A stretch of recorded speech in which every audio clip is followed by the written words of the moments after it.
What is happening, people? What is happening? Crypto Contagion Part 2. Part 2. I have no idea at this point what to cover. Basically, everything has been moving so fast, and I haven't even checked the internet for a while. So I thought, well, I'll come back, have a look, and see what's going on. Lo and behold, Trump's just declared to run. The midterms are still doing their thing, but I think most people will probably agree that crypto is actually front and center in terms of geopolitics at the moment, which is absolutely crazy to think. Not that long ago, no one knew what crypto was. It developed a little bit, started to grow, more people started to invest in it, and then the main institutional players kind of got involved and exchanges started popping up everywhere. And the whole time there's been scams, just scam after scam after scam. Again, it's been very important throughout. Not your keys, not your coins. Richard Hardy's been vindicated left, right, and center. But whether or not people actually realize this is another thing, because everyone's going to be obsessed with their own little event going on in their space, which is fair enough, you know. Some people might be on politics, some people might be on the previous scams. The list goes on and on and on. I know, it's like we're a whole bunch of activists and we've all got together and mashed up. We're trying to change the planet for the better, you know. And this is the current result. Alright, so that's my little impromptu speech for today. And let's have a look at what is actually going on. We can try to decipher the markets, eh? So before we begin, we've got top analysts talking about politics, basically, may not be the biggest thing going on right now, which is interesting in itself. Further, they went on to say that maybe, just maybe, hey, Green Bear, what's happening? Just maybe, when the Democrats and the Republicans are actually voting, because of the way the voting system was changed, and you can do this mail-in voting. So I've actually done the process myself, so I'm speaking from like a, not speaking from personal experience here, but when people are voting in and they're doing it in the mail-in ballots, that's almost the new way of voting that it's being presented as. People that are doing the old way and rocking up on the day, well, if they rock up to a county or area that they want to vote in, and they say there's tens of thousands of them, say the machines aren't working, they don't actually get to go and physically place that vote. It becomes a question of, is that incompetence or is that meddling in the election? Who knows? But it's just something I thought I should point out to everyone in case you were interested in voting and that sort of stuff. And when I read that, I'm like, that makes so much sense, you know?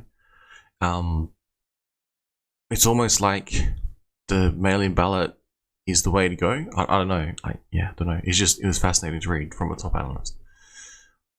So then we've got Russian bombs hit Poland.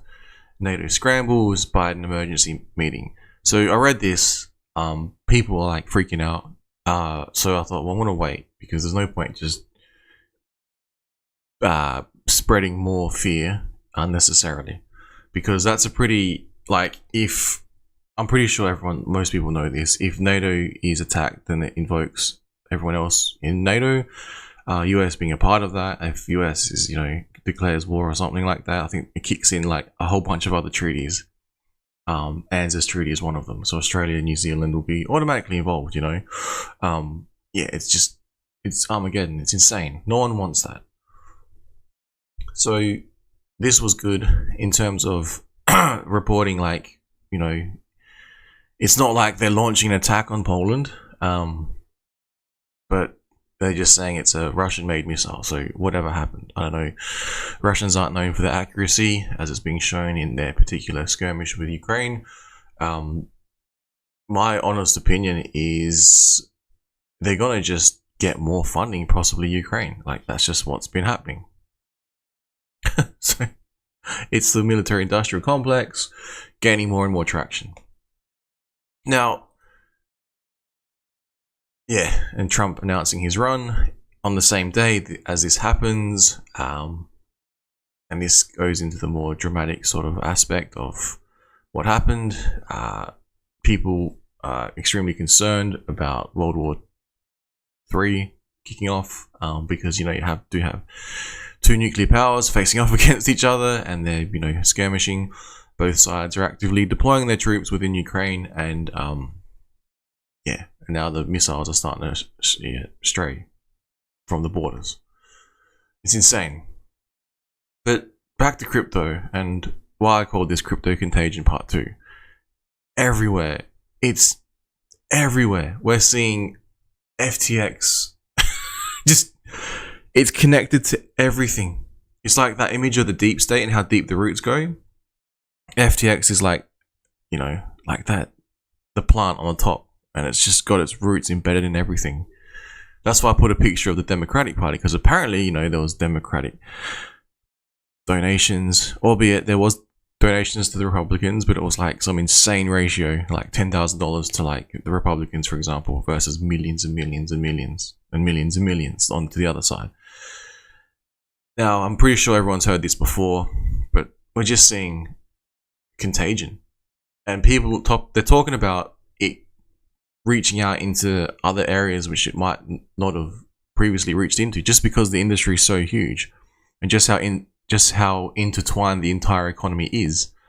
We're seeing, because one exchange fails, who else was actually tied into those exchanges? They're going to start failing if they haven't already. We're seeing how policies were being potentially influenced by means of donations, etc. And even the background of the creator himself is very, very, if you ask me, it's pretty strange. The best way I can even try and cover this was this particular video here. It breaks it down pretty well, and this guy, he's actually a lawyer, so he speaks very clear and accurate. So it's definitely worth a listen if you haven't already. I mean, only if you want to, because everyone's covering this. It's insane. Again, here in Australia, 8 hours ago, our regulatory body, one of them, basically suspended the license of FTX Australia, and then ASX lower as global geopolitical tensions weigh in. So at the moment, I would almost say, like I said before, crypto is the actual the spear of the geopolitical nightmare that's currently going on, which is funny because everyone says, oh, crypto is just a passing phase, but yet now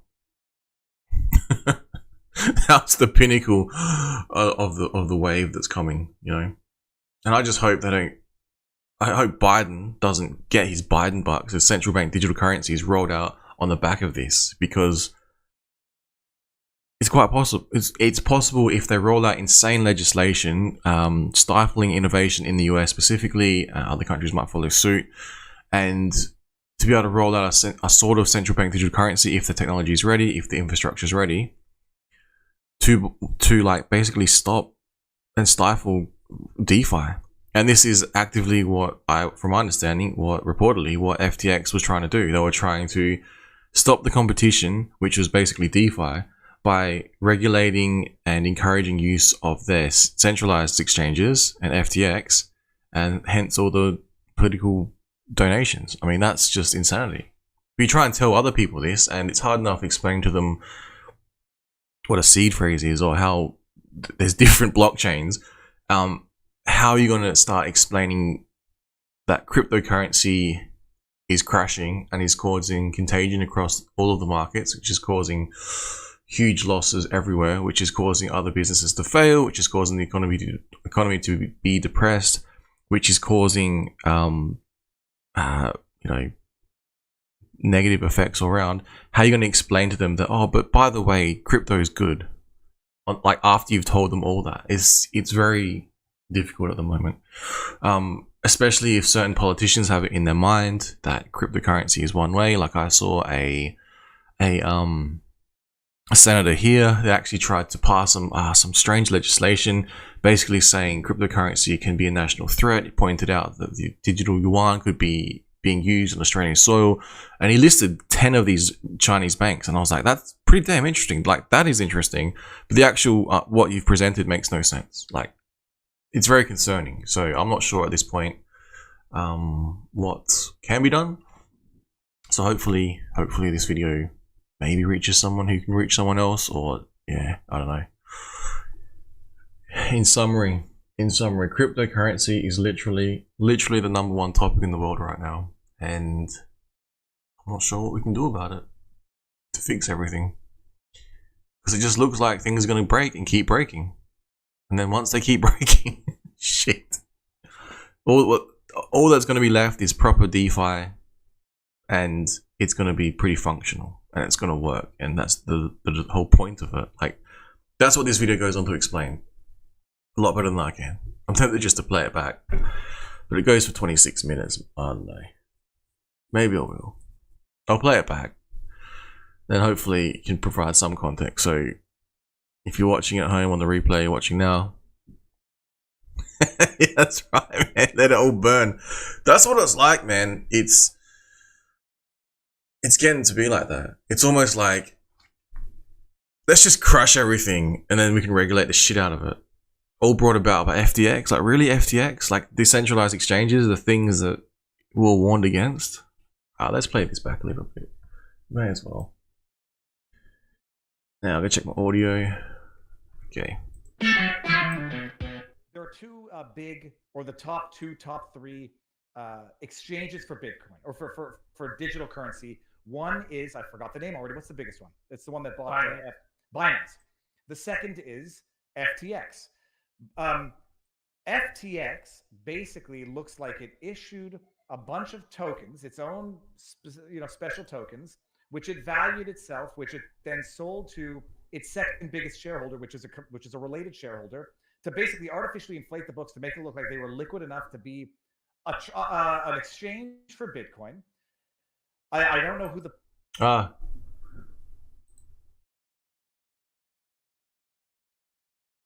This should fix it. players are involved in this, but the bottom line of it is it was a total scam, fabricated equity out of thin air to falsify the books to make it look like they were liquid to actually carry on as an exchange.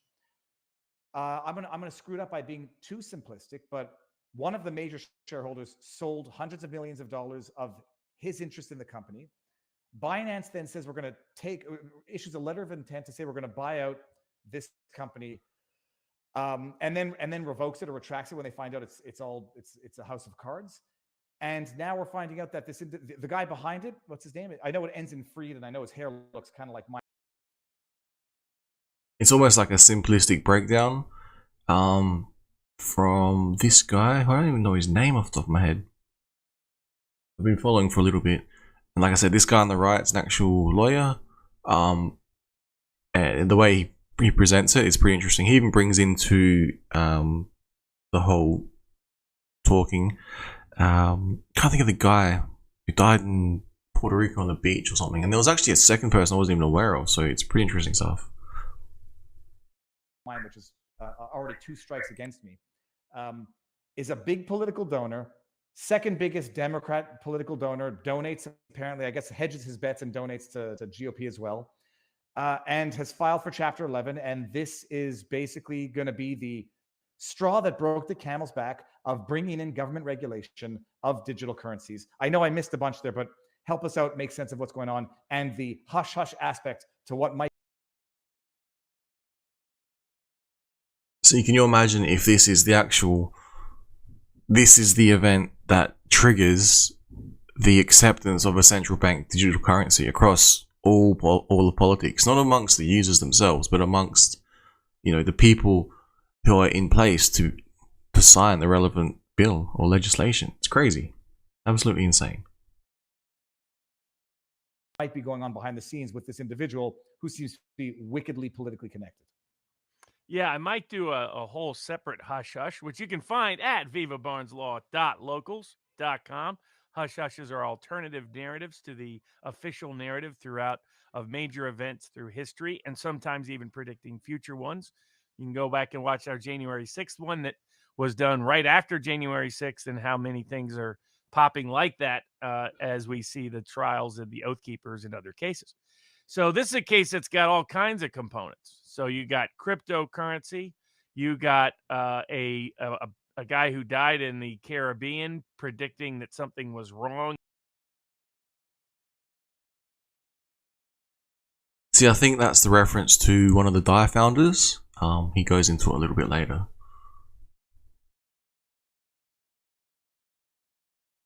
In a certain way in suspicious circumstances. You have allegation. You have unexplained sources of original investment income. You have a. See, I never knew that. Apparently, they don't. Someone's trying to track the initial investments, like follow the money, is pretty much is the easiest thing to do, and they're not able to find it. So, where did the funding come from? That's pretty crazy.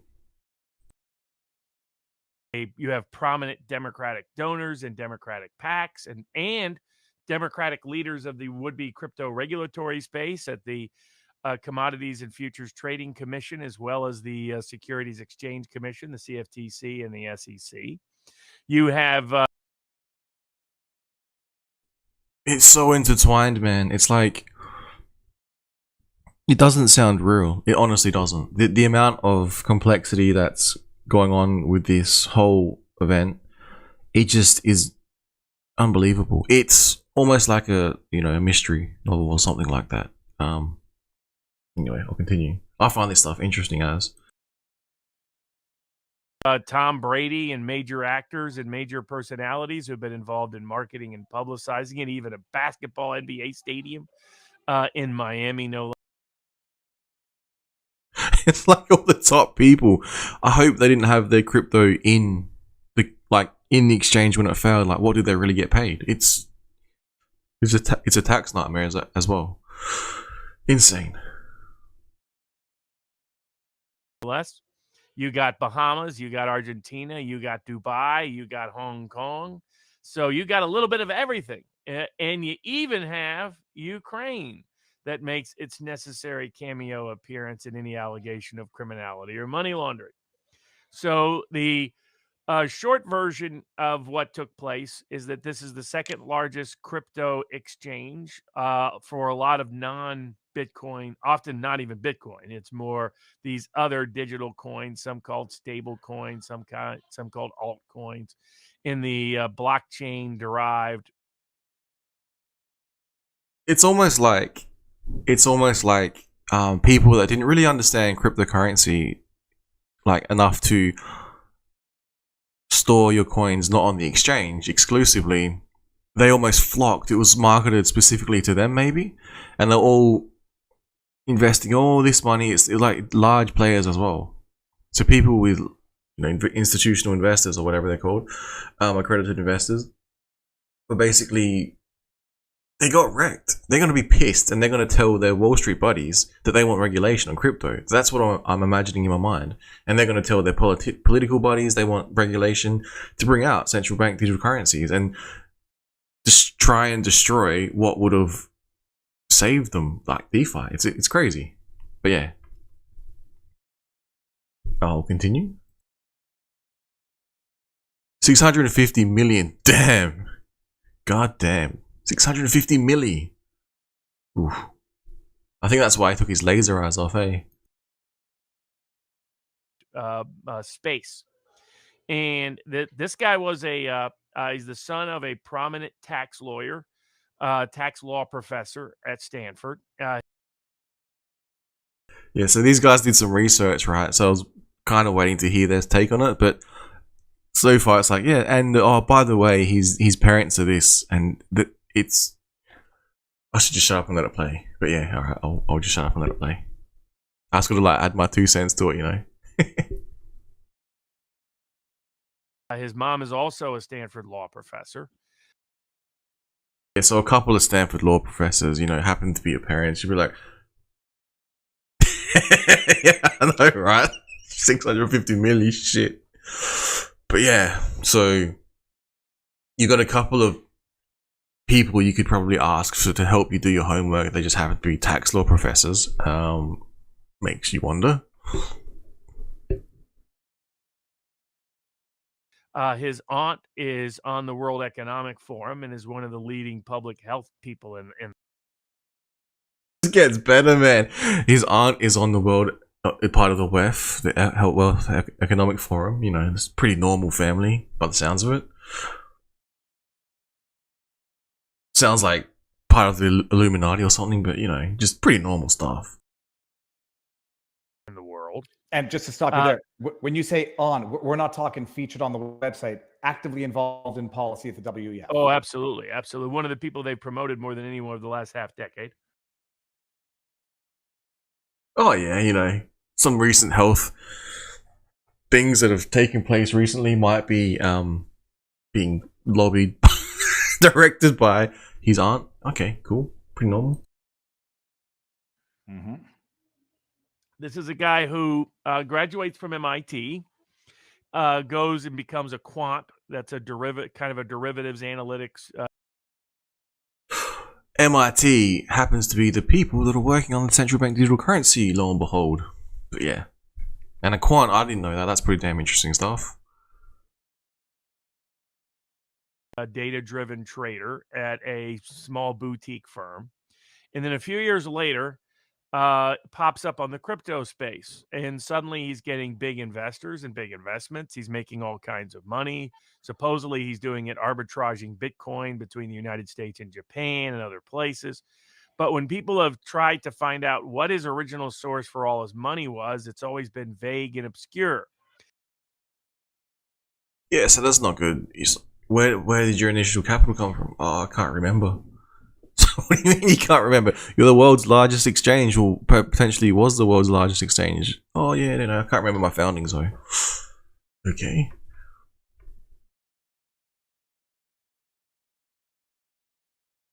But if he was making arbitrage, how come the rest of us weren't making arbitrage? If it was that simple, buy some crypto in, I don't know, South Korea at the premium, sell it in South Korea premium, and you know, buy it. Sorry, what do you do? You'd buy it at the cheap, sell it for high. So you'd sell it at the South Korean premium, buy it at the non-South Korean premium. You know, we might be, man.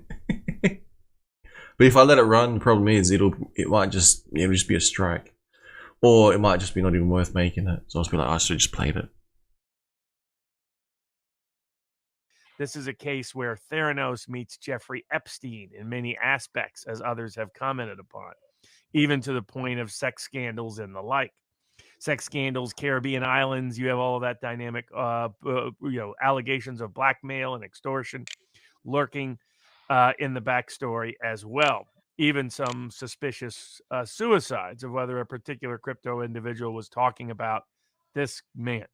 So Samuel Bankman-Fried, SBF as he's more popularly known, pops up on the scene in 2019, forming FTX, a crypto exchange, the goal being and offering things that some people at the time said seem a little suspicious. The goal was to get one of the great famous crypto frauds was actually a Canadian years ago. It appears that this guy just replicated a lot of what he did. How do you get other people's money? Well, you promise them things that sound too good to be true. So he was promising 8% rates of return that didn't quite make sense. Just deposit your crypto here and you'll get a great rate of return, and will help you leverage so that you can bet on other cryptos at 3x up to 10x levels. And a lot of people were, certain people were skeptical, but not Silicon Valley, not the Democratic Party political establishment, not the folks at the SEC or the CFTC, because this kid was wired and everybody connected to him was wired. They were MIT connected, SEC connected, CFTC connected, Biden administration connected, Silicon Valley connected. His father's a high-end tax lawyer, law professor, also clinical psychologist, reads like a Mark Robert novel in that aspect. And this guy sets up a very complex set of entities that look like Daddy had some help. Going from Hong Kong to the Caymans to the U.S. in ways that a lot of people found too Byzantine to even figure out exactly what was connected to what. The CNBC promotes him. Jim Cramer calls him the next J.P. Morgan. We're going to get into that, and when we get into Kevin O'Leary, as to the people promoting them and whether or not they took cuts for promoting them. We know that Kevin O'Leary was a paid ambassador, a paid sponsor, and an investor. Sorry, I just wanted to pause that, and we'll get back to that in a bit. And within the Bitcoin, or I should say crypto space, though all crypto sort of originally sort of triggered by Bitcoin, it's expanded into all these other altcoins and stable coins and so forth, and other methods and means of using blockchain, with a lot of controversy about how much of this is legit versus how much of it is a scam. The way SBF himself described his business practice led a couple of podcasters about a year ago to laugh and say, "You're describing a Ponzi scheme." Because he's like, "Oh, what you do is you create a box, and this box you say is going to change the world. It's a world-changing box. And you get a Vanish Gold Crystal White. White and a favourite, hey? Love these, but they're pretty dull. Vanish removes tough stains. get a bunch of people to believe it's going to be a world-changing box, and the number one reason why they invest is they just think it will keep going up and up and up and up, even if it's in fact not a world-changing box. It's just a box, and that he is in the process of facilitating and enabling that to occur. And he's like, "Who are you to say the box doesn't have value? If people say it has value, doesn't that give it value?" That was his response and reaction to people. So there was actually a YouTuber who 6 months ago said, "This looks like a Ponzi scheme, what this guy's describing." But nobody in the media covered it. Once again, like Theranos, like Madoff, both deep ties to the Democratic Party. They instead, all it was praise, praise, praise, praise. He was described as a leader of effective altruism. He was going to spend all this money because he's particularly pandemic focused, interestingly enough. He and so much so that the CFTC took photos with him. These SEC commissioners were promoting him. And in fact, what this reflects a deeper split in the Bitcoin space. You have on the one hand the decentralized, open source Bitcoin originalist. These are people who believe in Bitcoin because it's decentralized, because it's open source, so that there's more transparency to contest the corrupting influence of centralized bank currencies.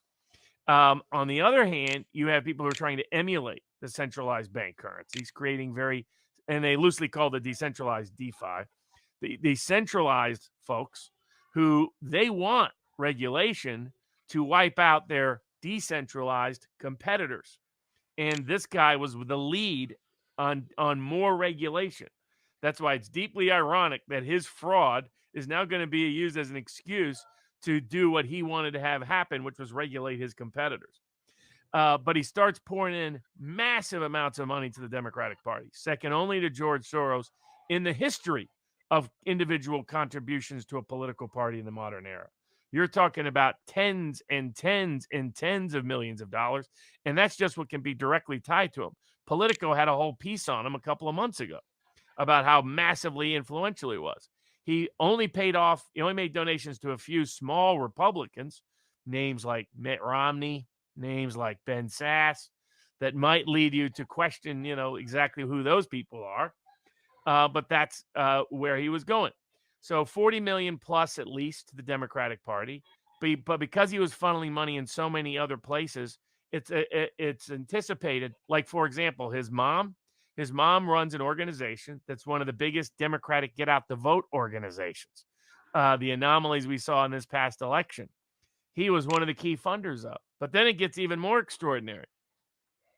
Actually, before you get there, key funders of a get out to vote, does that count as a campaign contribution, or is that's just philanthropic, not a donation?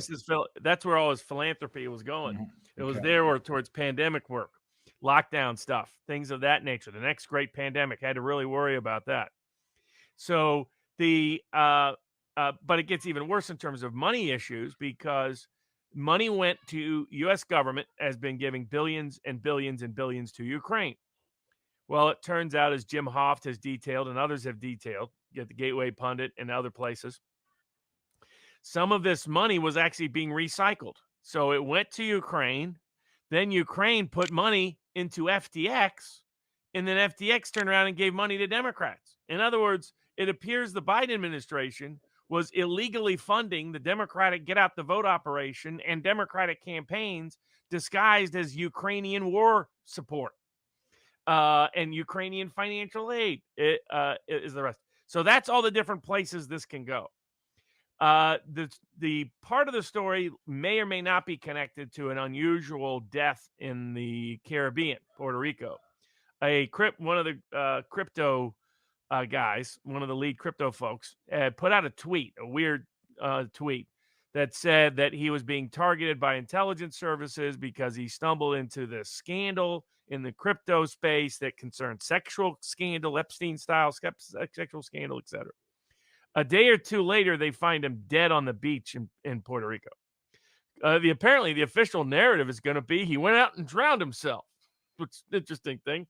One of this guy's icons was a guy who was also one of the great crypto guys. And a lot of people in the crypto space are Julian Assange-ish. They're people who are against the system, who think centralized banks and corrupting institutions of government rely upon centralized banks and manipulation of currencies to control populations. And their reason to be in the space is not just financial, but is often primarily philosophical. And for them, they're fighting the system. And one of this guy's icons several years ago died in an odd train accident. The official narrative was kind of like the Gary Webb, he shot himself twice in the head narrative. They claimed suicide. They claimed he committed suicide by walking in front of a train. So apparently that's what happens in this crypto space. You say, hey, I think the government's out to get me, and then you commit suicide in the weirdest ways anybody's ever heard, like walking in front of a train or drowning yourself in a rough ocean. A couple of brutal ways to die. So, but not long after that, guy died in the Caribbean. A few weeks later, a story leaks, and the story shows that there's deep overlapping connections between FTX and the trading business that was supposed to be a separate business, and that basically the money on the books is all their own printed money. He's pretending to be a bank. And the guy's name is Bankman. So, it's part of his name, So the Bankman Fried, one of those two, you can't trust people with two last names. Just saying. That's just a general rule. Word of the wise. But and as to those people who died, remember eternal truth number 2, Epstein didn't kill himself. It might be applicable in both of those contexts. But basically, it turned out he didn't have as much assets as they said, and what the assets were commingled between the two businesses. And not only that, the assets are their own assets. It's like they're printing their own money and claiming, it's worth X, and boom, like his little box analogy. So that triggered a lot of concern because a lot of people had their money in it. And he's got a bunch of money. He's as part of Robinhood. He tried to buy part of Twitter with Elon Musk. Elon Musk thought, this dude's a little weird. That's Elon Musk saying somebody's weird. But he was like, something's off with this guy. No go. But he has money in all kinds of other aspects of the crypto space. He was trying to get regulation imposed so the government could take over it and greenlight the path for central bank digital currencies as the practical alternative to Bitcoin and everything else as to how they're going to pitch it and portray it. And it turns out he's got major money issues with all these businesses. So Binance comes in and says, we're going to dump Binance's main competitor comes in and says, well, we're going to dump what we hold in this because we don't trust what's going on. And all of a sudden there starts to be a bank run, so to speak, on this sort of fake token, this box of no real value. And they sort of try to put a halt to it by saying, hey, we'll buy it back at 22, which lets everybody know what their margin call is, because what they've been doing is using this as an asset to borrow money from other people. The worst part that came out a day or two later was that he had been borrowing. So you decided to start trading. Better use plus 500 customer deposits to put into his risky trades in the other business. So as all of this unfolds, he initially comes out and says, no problem, we'll get it fixed, just a liquidity issue. Turns out, of course, not a liquidity issue. Turns out it's an asset bankruptcy issue. A day after he said, no worries, no problems, he files for bankruptcy for all the entities.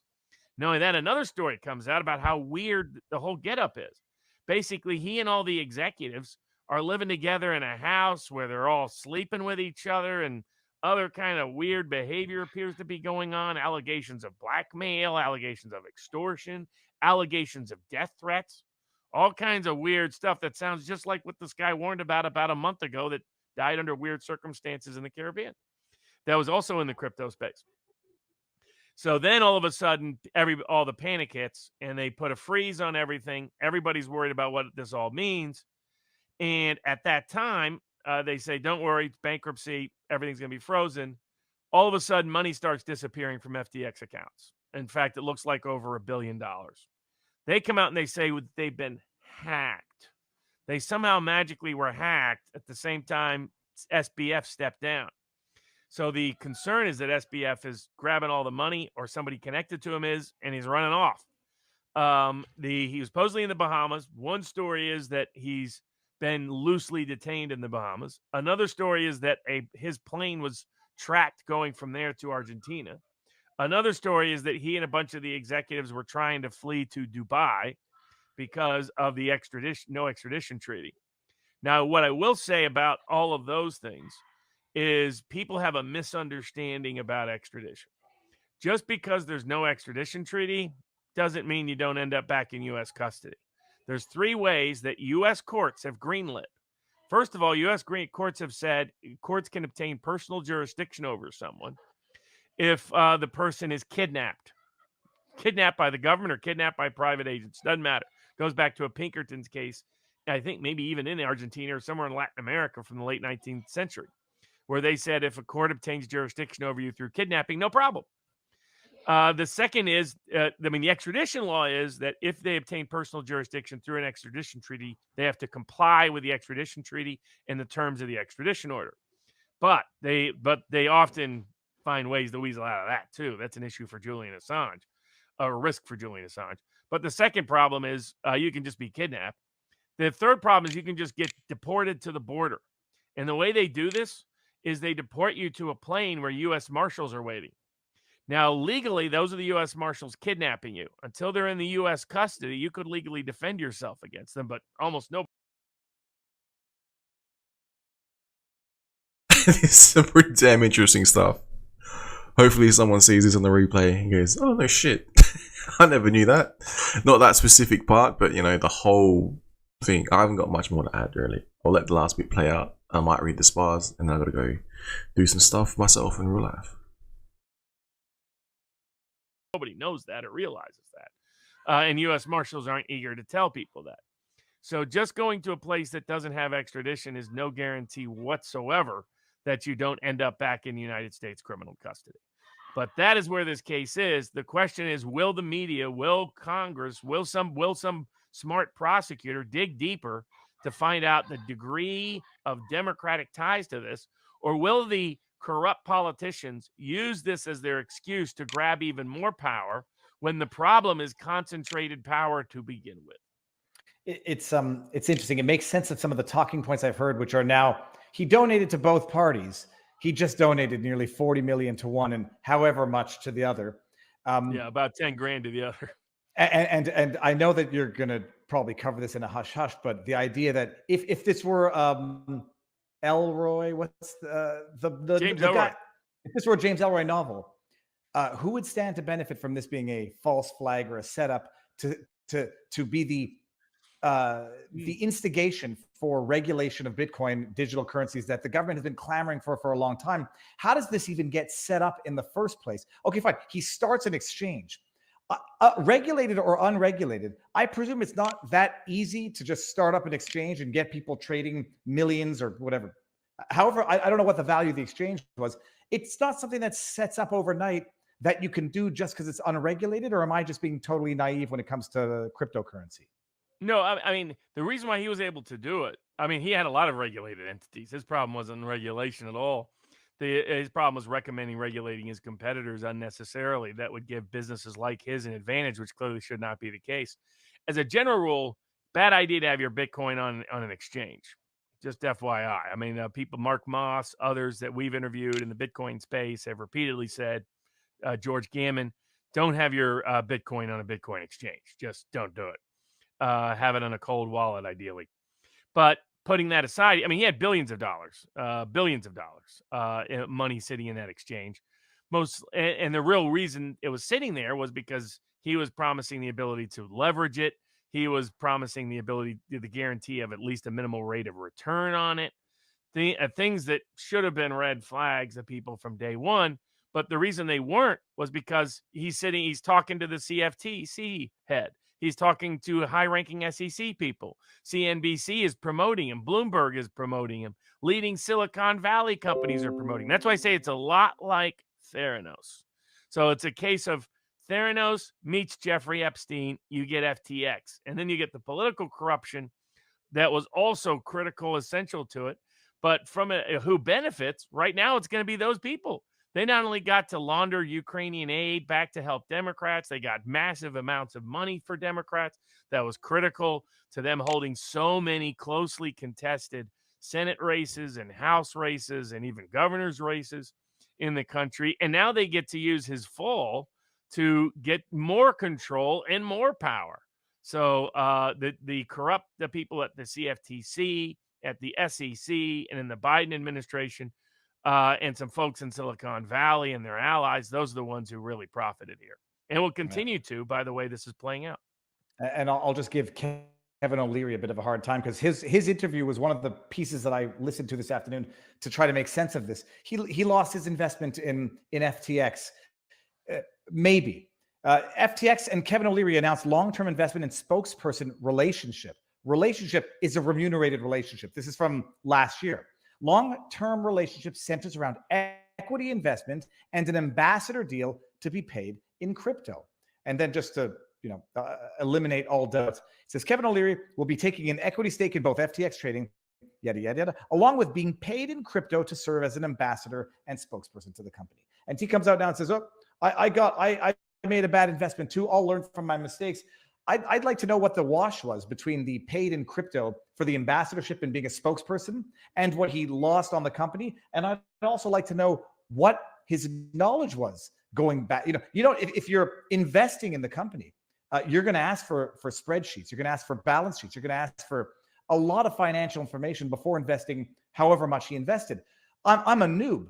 I can understand the idea of saying I'm issuing tokens, which I'm evaluating at X, and I'm selling them to a third party that happens to be a related entity, a commingled my own entity, so that I can say, well, look, I sold it to Mr. X for $1 billion, so the company must be worth $10 billion because I got 9 more of these boxes. And then you find out that company is indirectly or directly owned by the same individual. I could figure that out. I'm an idiot. Kevin O'Leary is either a bigger idiot than me, or he's not as much of an idiot as he says he is now to have lost his investment. Amazing. Well, where does it go for the time being? Not to give anybody any investment advice, but like, I don't recommend. I think they have to indict him and everybody connected to him. Is part one. That's a misnomer. The Ukrainian aid doesn't benefit disproportionately red states. I get that's where people think the military industry is. You might want to take a new look at that. But putting that aside, they have to indict him, I think. And I think they have to indict a bunch of high-ranking people next to him. And I think they have, in order just to put, they can't probably have him out and about. If he gets out and about, that will be a little odd. If they don't indict. His security while in custody will be mighty interesting. I mean, the issue is he's made public statements that led people to believe things that were clearly not true. And specifically FTX said they would never use customer deposits. In a way, it's quite apparent they did. And so it was covering apparently his own losses. This guy was not some special genius at all. He was just a scam artist, is what all evidence points to. But they will try to use this for sure to push through legislation that had originally stalled now to try to control all of the crypto space as much as possible.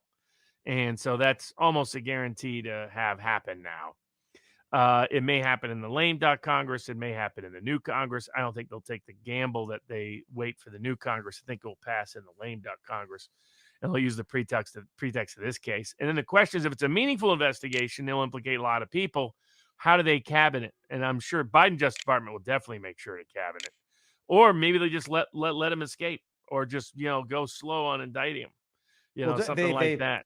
He is abroad. They have to find him. They have to indict him. They have to. Reportedly, he's under Bahamian custody. That he's not allowed to leave the island. But people said they saw people tracked a plane tied to him that left yesterday.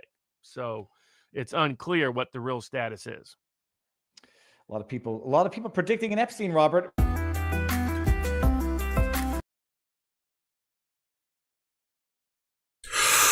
Yeah, so I'll read spars and maybe I'll put the link to that video in below. Maybe you want to go back and watch it. I don't know.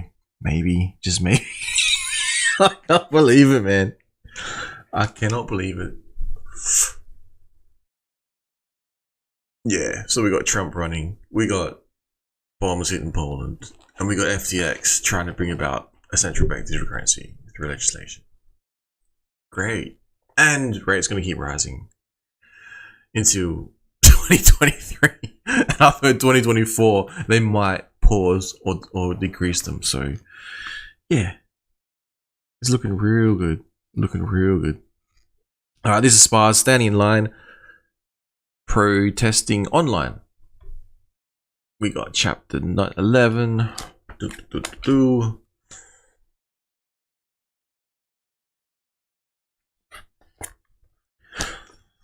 determine how best distribute limited doses of coronavax to the members of priority group across the country, the US government resorted to new controversial tactics, notably having healthcare providers access patients' electronic health records (EHRs) to determine the number of individuals in high-risk populations receiving care in particular areas. Due to widespread increases in EHR use since 2020, this method proved to be highly effective, enabling providers to quickly tabulate the number of pregnant women and young youths 19 to 22 with chronic respiratory conditions. In some communities like Los Angeles County, California, this method also identified neighborhoods with limited access to primary care. Based on this data, the Los Angeles County Department of Public Health began intensive public vaccination campaigns in those areas. The use of EHRs was not without controversy. However, some US citizens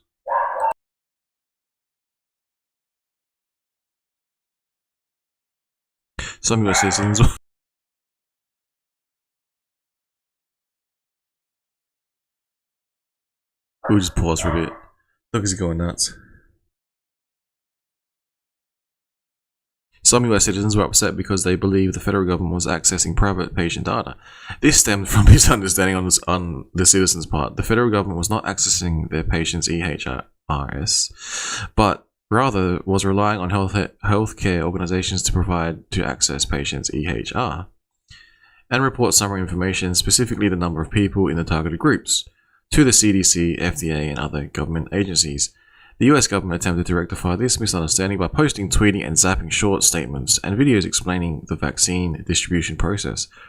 These messages successfully reached citizens who subscribed to government news feeds or relied on traditional news media coverage based on government sources. Critically, however, these messages failed to reach a small but growing segment of the US population, obtaining information about SPARS and SPARS treatments from other non-government sources. During early stages of US vaccination campaign, social media also played a key role in vaccine distribution. In communities like Austin, Texas, Facebook Live, Snapchat, Twitter, and ZapQ helped alert members of the public when vaccine dispensing was occurring. In many cases, this led to rapid local responses that improved overall vaccine coverage. In some cases, however, it resulted in vaccine points of dispensing, PODs, such as individual healthcare officers and schools being overwhelmed, particularly with the 2026 flu season drawing closer. In Phoenix, for example, a social media campaign promoting vaccine dispensing at a closed POD, i.e. not open to the public, serving a local elementary school, resulted in more than 2,000 parents and their children not affiliated with the school arriving at the pod and expecting to receive immunizations. The parents were informed that the pod was only open to children attending the school and were directed to obtain vaccinations for their children from their healthcare providers or a pod open to the general public. Events like this were widely covered by local and state media as well as by local social media. In some instances, like the case described above, the perceived lack of access to vaccines led some eligible individuals to give up seeking vaccinations altogether. Okay, so this is communication dilemma. Basically, did your dog see Clint? Nah, I don't live in Arkansas, man. But I've heard the Clintons have come to South Australia before. True fact.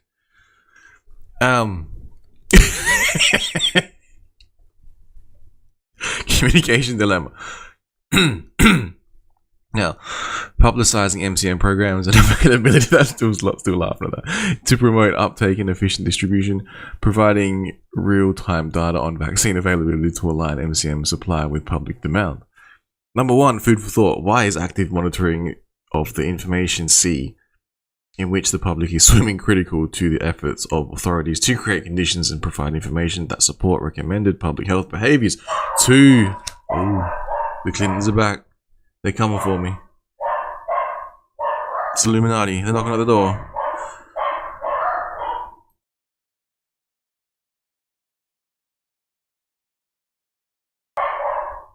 Get rated live on stream.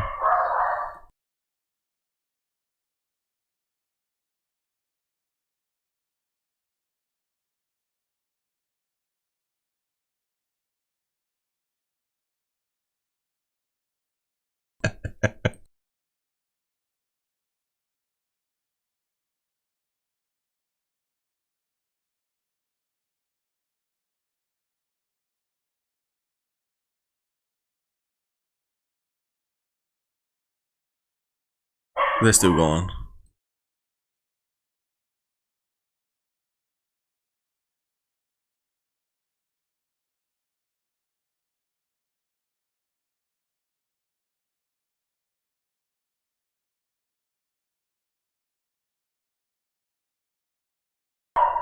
Crazy dogs. Crazy. I'm just gonna read over it. How might a strong social media presence allow the federal government and public health officials more broadly to anticipate potential communication issues?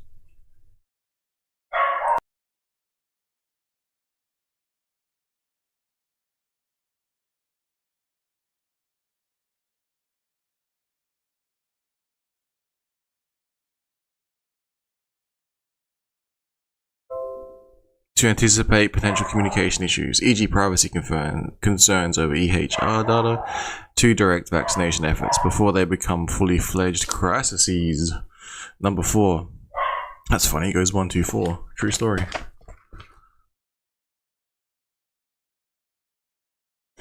Low. That's happened before, man. I've been watching the stream and the dog barked and the other dog barked. It's like they're communicating to each other. Given the growing trend of people building their own situational awareness of an event via social media, e.g. tracking vaccine availability, how might health authorities capitalize on this collective information gathering and sharing behaviors to enhance public understanding of MCM availability and improve access to life-saving MCMs? Well, we're gonna have to look at that another day. How they learn how to control, influence the masses. It seemed to work pretty good. Last time around they did it.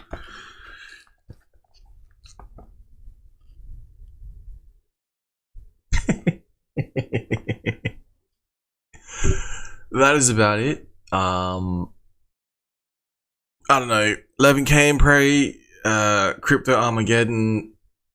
Only proper crypto will survive. Hold your crypto in your wallet. We've heard all of this. We know all of this. I mean, there's no Clinton at the door just yet. No, I don't think so. No, there's not. There's no one.